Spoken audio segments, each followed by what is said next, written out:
प्यारे दोस्तों, आज की कहानी सुधा नाम की एक लड़की की है। सुधा एक बहुत ही आलसी लड़की थी। घर के काम करना तो दूर, वो एक गिलास पानी के लिए भी अपनी माँ पर निर्भर थी। अरे अब उठ भी जा नालायक, 10 बजे तक सोती रहती है। अरे कुछ तो घरेलू लड़कियों वाले लक्षण दिखा। सोने दो ना माँ, क्यों परेशान कर रही हो? अरे भाग्यवान, क्यों मेरी बिटिया को तंग कर रही हो? सोने भी दो इसे। लो, बाप बेटी दोनों एक जैसे हैं। देख लेना, आपकी ये लाडली ससुराल जाके हमारी नाक कटाएगी। मैं कहती हूँ अब भी वक्त है, अपनी ये आदतें सुधार ले, वरना ससुराल में तेरी सास कान खींच कर तुझे सीधा करेगी। वही तुझे सबक सिखाएगी। दुनिया में आज तक कोई ऐसी सास पैदा नहीं हुई माँ, जो सुधा चोपड़ा को सबक सिखा सके। लेकिन होनी को कुछ और ही मंजूर था।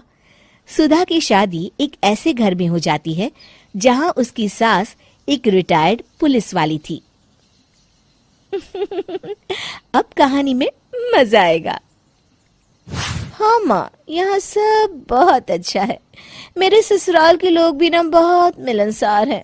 ठीक है माँ, मुझे नींद आ रही है, फोन रखती हूँ माँ। ठीक सुबह 5 बजे।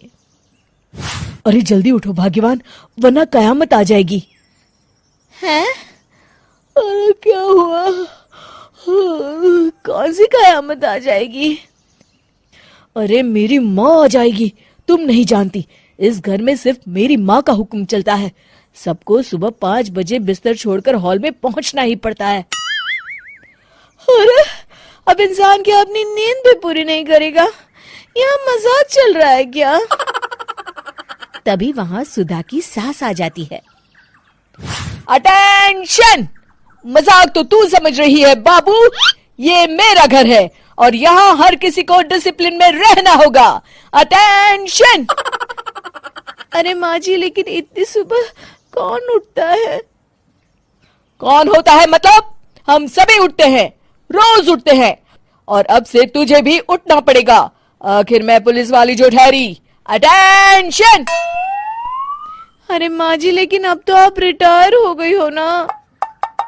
तो क्या हुआ?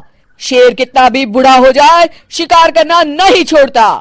उसी तरह हम पुलिस वाले रिटायर होने के बाद भी अपने अनुशासन में ही जीवन जीते हैं। चलो अब बेकार की बहस बंद करो और उठकर हॉल में चलो। अभी आधा घंटा तुम सबकी परेड चलेगी। अटेंशन! अरे मैं कोई परेड नहीं करने वाली। सुधा की सास अपनी बहू का ये बर्ताव देख झल्ला उठती है। गौर से देख, तू कहां और किसके सामने खड़ी है? यहां बात सिर्फ एक बार समझाई जाती है, बस। अटेंशन! इतना कहकर सुधा की सास चली जाती है। अपनी सास का ये रूप देखकर सुधा घबरा जाती है और जल्दी से उठकर बाहर चली जाती है। उस दिन से सुधा की जिंदगी बदल जाती है। हाय, थक गई मैं तो। ये घर है या जेल? कितना काम करना पड़ता है। लाइए दीदी, 2 रोटियां और दीजिए, मुझे बड़ी भूख लगी है। ठहर जा बहू, ये तू क्या कर रही है? मैंने सबके खाने का हिसाब तय कर रखा है। तुम 4 रोटी से ज्यादा नहीं खा सकती और ये मिर्च मसाला भी नहीं चलेगा। मेरी बहुएं एकदम फिट होनी चाहिए। अटेंशन! क्यों माँ जी, आप हमें दंगल में लड़ने के लिए तैयार कर रही हैं क्या? क्या कर रही हो सुधा? माँ जी को मजाक बिल्कुल पसंद नहीं है। चुप करके खाना खा लो, इसी में भलाई है। इस तरह धीरे धीरे सुधा अपने सास के रंग में पूरी तरह रंग जाती है, लेकिन इसका उल्टा ही असर पड़ता है। सुधा अपनी सास से भी ज्यादा अनुशासन की पक्की हो जाती है। सुधा की सास तो सबको 5 बजे उठाती थी, लेकिन सुधा सबको 4 बजे ही उठा देती थी।